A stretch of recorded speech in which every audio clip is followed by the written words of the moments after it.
మీ favourite dish ఏంటండి? Fish ఎక్కువ okay. So అంటే నార్మల్గా ఇప్పుడు ఈ సినిమా మనం చేసాం, పవన్ కళ్యాణ్ గారితో కూడా మీరు చాలా సినిమాలు చేస్తున్నారు.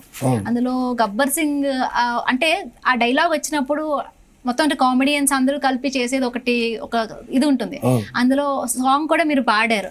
సో అట్స్ క్లాప్స్ కూడా చాలా అంటే ప్రతి ఒక్కరు కూడా నవ్వు తెప్పించే సీన్ అది. సో చందమామ రావే అని చెప్పి, సో అది ఒక్కసారి పాడతారా మాకోసం? తప్పకుండా. చా అక్షరంలో వాడమని చెప్పారు. చందమామకు చా అంటే హరిశంకర్ గారు చెప్పారా ఇది? అట్లా మీరు మార్చారా దాన్ని? లేదు లేదు, డైరెక్టర్ గారు ఊరు వెళ్ళేది. పవన్ కళ్యాణ్ కూడా మంచి సపోర్ట్ చేశారు. అందట్లో ఫస్ట్ రెండో పాట నేను పాడేది లాస్ట్లో.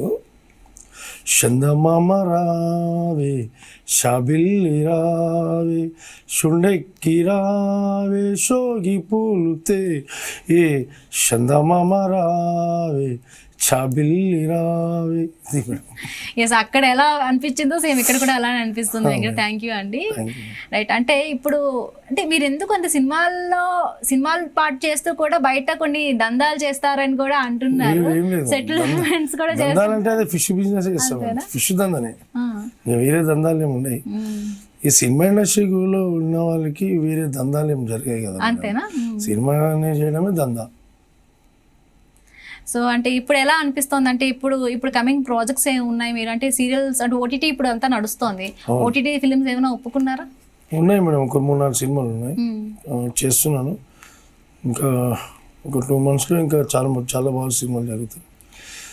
సో అంటే మీకు ఇండస్ట్రీలో ఇప్పుడు ఎవరు అంటే చెప్పగానే మీతో బాగా క్లోజ్గా ఫ్రెండ్లీగా మూవ్ అయ్యే వాళ్ళు ఇప్పుడు ఎవరైనా ఉన్నారా? అందరూ క్లోజ్ ఉంటారు మేడం. అందరూ మోహన్ బాబు అన్న గారు కూడా బాగా సపోర్ట్ చేస్తాడు. అన్నగారిది ఆదర్శం ఏంటంటే ఆయన టైమింగ్ పంక్చువాలిటీ బాగుంటుంది. క్రమశిక్షణకు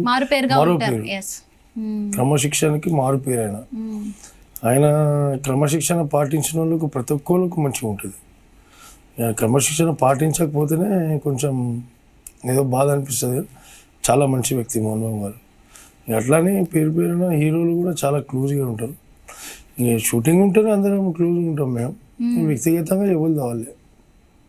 అంటే నార్మల్గా అంటే నర్సింగ్ యాదవ్ గురించి మనం మాట్లాడితే ఆయన మీకు చాలా బ్రదర్ లా ఫీల్ అవుతానని చెప్పి అన్నారు. అవును.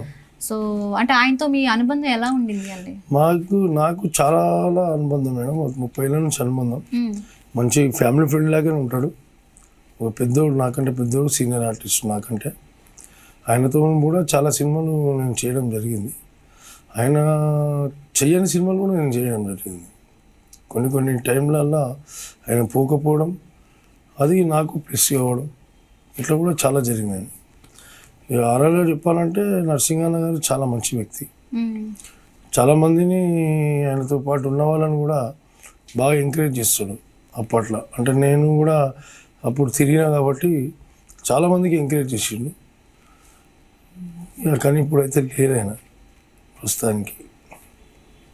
అంటే సినిమా ఇండస్ట్రీలో నిలదొక్కుకోవడం అంటే చాలా కష్టాలు పడాలి, స్ట్రగుల్స్ ఫేస్ చేయాలి, ఒక స్టేజ్కి రావాలి. అంటే వచ్చిన తర్వాత కూడా నిలబెట్టుకోవడానికి అదే మనం పెంచుకుంటూ ఉండాలి. ఎస్, అంటే ఇప్పుడు ఉన్న జనరేషన్స్ వాళ్ళకి ఏం చెప్తారు అంటే సినిమా ఇండస్ట్రీ అంటే కొంత బ్యాక్గ్రౌండ్ ఉండాలి ఎవరికైనా కూడా, లేకుండా వాళ్ళు రావడం అనేది చాలా కష్టం. సో అలాంటి వాళ్ళకి ఏం చెప్తారు? కొత్తగా ట్రై చేస్తున్న వాళ్ళకి ఏం చెప్తారు?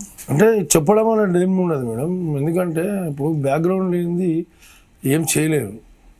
చాలామంది బ్యాక్గ్రౌండ్ లేకుండా ఎంతోమంది మన ఇంద్రనగర్ల తిరగడాలు ఇవన్నీ చాలా ఉన్నాయి. సో వాళ్ళకు మనం చెప్పేది ఏంటంటే మనకి ఏదైనా బ్యాక్గ్రౌండ్ నుండి డైరెక్షన్ డిపార్ట్మెంట్ కానీ, ప్రొడ్యూసర్ తాలూకులు కానీ, లేదా ఒక ఆర్టిస్టు సపోర్ట్ కానీ ఉంటే వాళ్ళు గెయిన్ అయ్యే అవకాశం ఉంది. ఇక వాళ్ళకి ఏం సపోర్ట్ లేకపోతే మాత్రం కష్టం, రావద్దు అని చెప్తాను. మనకు సపోర్ట్ ఉండి రావచ్చు, సపోర్ట్ లేకపోతే వచ్చి చేసేది ఏమి ఉండదు. వాళ్ళు ఏదో ప్రయత్నం చేస్తూ ఉంటారు, ఇవాళ కాకపోతే రేపు కాకపోతే ఎల్లుండని. కానీ వాళ్ళు జరిగేటోళ్ళకి మాత్రమే జరుగుతుంది. జరిగిన వాళ్ళు చాలామంది ఉంటారు.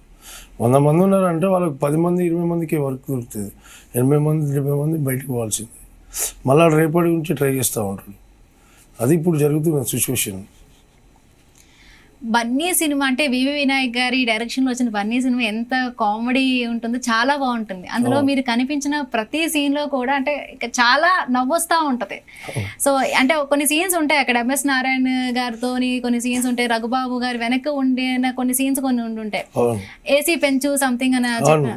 సో అప్పుడు ఎలా అనిపించింది ఆ సెట్లో?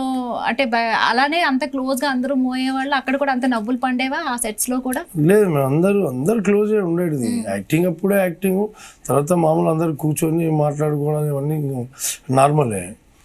ఎవరి గురించి ఎవరు చెప్పుకోవడం అట్లా ఏమి ఉండదు. కాకపోతే ఇక మనం షూటింగ్కి వచ్చినాం, షూటింగ్ అయిపోయాక వెళ్ళిపోవడం అంతే. ఇక సన్నివేశం వచ్చినప్పుడు ఏముందో అది చేయడం.